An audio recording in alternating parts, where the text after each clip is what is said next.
হতাশ। আমি বড়ই হতাশ। এই দলটাকে নিয়ে আর কোনো আশা নেই। শেষ হয়ে গেছে ব্রাজিল। এই দলটা শেষ হয়ে গেছে। এই দলটা দেবার মতো আর কিছু নেই। কোপা আমেরিকার মতো মঞ্চে কোস্টারিকার মতো দলের সাথে গোল শূন্য draw. This is Brazil. This is not Brazil. Brazil তো এমন ছিল না।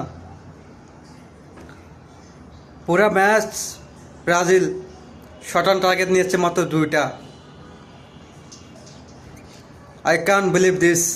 This is not Brazil. হতাশ।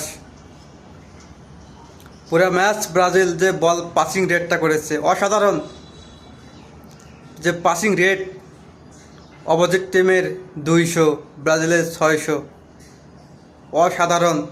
তবে সেটা ঘুরে ফিরে নিজেদের ডিফেন্সেই পাসিং রেটটা ব্রাজিল বাড়িয়েছে। হাস্যকর। এই দলটাকে নিয়ে কি বলবো, শেষ হয়ে গেছে দলটা। নিজেদের ডিফেন্সে বল পাসিং করে পাসিং রেটটা বাড়িয়েছে। যখনই মাঝমাঠ থেকে অপোজিটে চলে গেছে তখনই আর ব্রাজিল বল পাস করতে পারে নাই। তখনই তারা বল হাতে পায়নি, পায়ে রাখতে পারে না তারা বল। হতাশ। ভিনি রিয়াল মাদ্রিদে দুর্দান্ত ফর্মে থাকা একজন প্লেয়ার।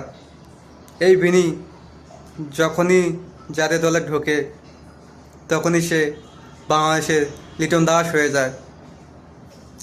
এই ভিনি এই জাতীয় দলটাকে কোনো কিছু দিতে পারতেছে না। তার কাছে দেওয়ার মতো কিছু নাই। টিম ম্যানেজমেন্ট কেন বুঝতেছে না। এই ভিনি এমন একজন প্লেয়ার, সে যখন বল নিয়ে যায় সে আশেপাশে কাউকে বল পাস করে না।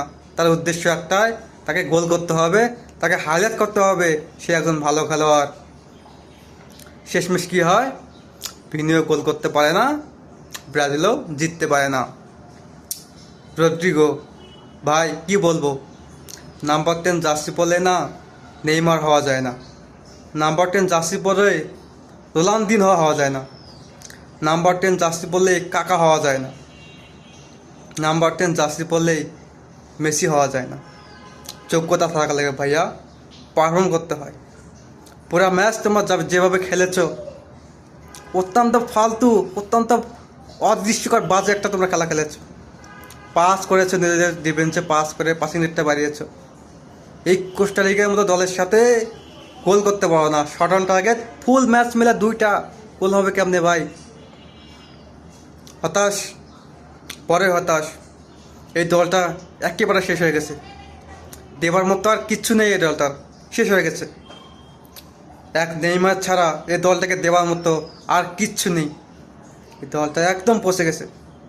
এই দলটাকে দিয়ে এখন হাল চাষ করাও হবে না। এতটা বাজে অবস্থা চলে গেছে দলটা।